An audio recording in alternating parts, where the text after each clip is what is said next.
ഞാൻ ഇന്ന് എളുപ്പത്തിൽ തയ്യാറാക്കുന്ന ഒരു ചിക്കൻ സ്റ്റ്യൂ ആണ് ഉണ്ടാക്കുന്നത്. അതിനു വേണ്ടി ഞാൻ ഉള്ളി, ഇഞ്ചി, പച്ചമുളക്, തക്കാളി, പട്ട, ഗ്രാമ്പു ഇവയെല്ലാം കൂടെ ഒന്ന് ഒറ്റ വിസിലടിക്കാനായിട്ട് അടുപ്പത്ത് വെക്കുന്നുണ്ട്.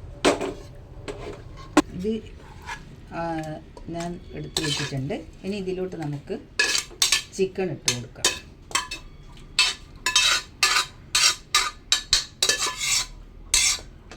കഴുകി വൃത്തിയാക്കിയ ചിക്കൻ ഞാൻ ഇതിലോട്ട് ഇടുന്നുണ്ട്. ഇതിൽ 2 ഏലക്കായ് ഞാൻ ഇട്ട് കൊടുക്കുന്നത്.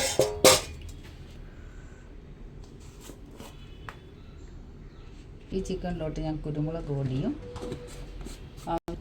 ആവശ്യത്തിന് ഉപ്പും ഇട്ട് കൊടുത്തിട്ടുണ്ട്. നമുക്കിനി ഒരു വിസിൽ വെച്ചാൽ ഒറ്റ വിസിൽ ഇനി അടുപ്പത്ത് വെക്കാം.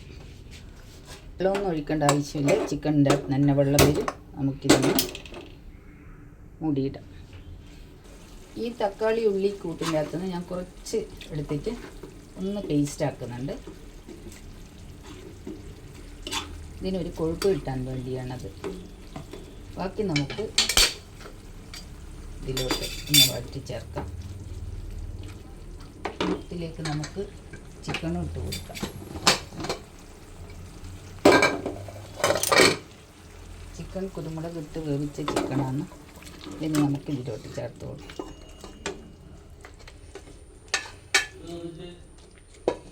അരച്ച കൂട്ടി ഇതിലേക്ക് ഒഴിച്ചു കൊടുക്കുന്നുണ്ട്.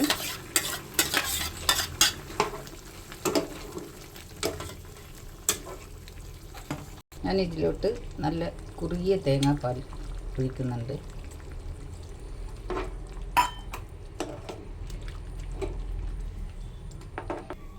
നമ്മുടെ കറി ഏകദേശം റെഡിയായി വരുന്നുണ്ട്. ഇനി നമുക്കിതൊന്ന് താളിച്ച് കൊടുക്കാം. ഒട്ടും കുരുമുളക് പൊടി ചേർത്ത് കൊടുക്കുന്നുണ്ട്. ഇനി നമുക്ക് മല്ലിയിലയും കൂടി ചേർത്ത് താളിക്കാൻ വെക്കാം. ഞാനിതിലേക്ക് മല്ലിയില ചേർത്ത് കൊടുക്കുന്നുണ്ട്.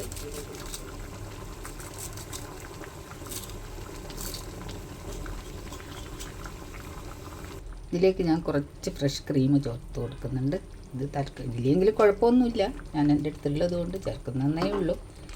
ചേർത്തിട്ടില്ലെങ്കിലും നല്ല സ്വാദ് തന്നെയാണ്. ഇത് ലേശം നെയ്യും ചേർത്ത് ഞാനൊന്ന് താളിച്ച് കൊടുക്കുന്നുണ്ട്. താളിച്ചിട്ടില്ലെങ്കിലും കുഴപ്പമൊന്നുമില്ല. പക്ഷേ താളിച്ച് കഴിഞ്ഞാൽ കുറച്ചുകൂടി സ്വാദാണ്.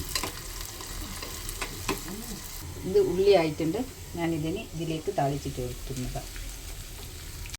അങ്ങനെ ഏറ്റവും എളുപ്പം തയ്യാറാക്കാൻ പറ്റിയ ഒരു ചിക്കൻ സ്റ്റ്യൂ റെഡി ആയിട്ടുണ്ട്. നല്ല സ്വാദാണ് ഇതിന്.